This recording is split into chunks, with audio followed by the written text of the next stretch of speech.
was he to win the championship? You understand that? Did you get the math? Right. You did tell me that this would be over in 6. Right. You did say that. Right. And it's going to be over in 6. But there's only one team that can prevent you from winning tonight. And who's that? It's going to be 6, Michael. That's it. You think Kobe's going to let his team lose to the Celtics in this building? Oh, yeah. Go take it. That's against the Go law. take That's it. against the law in LA. Ah! Don't take it. Michael, that's what's going to happen. Keep talking. Keep trying to believe Don't that take it. you got the best player in the world.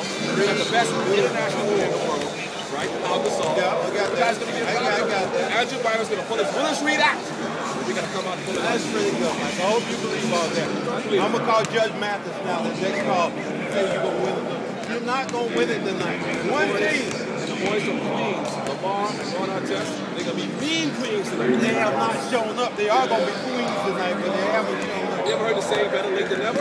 Well, it's late right now, so they're going to show up tonight. You ever heard goodbye, goodbye? Not in this building.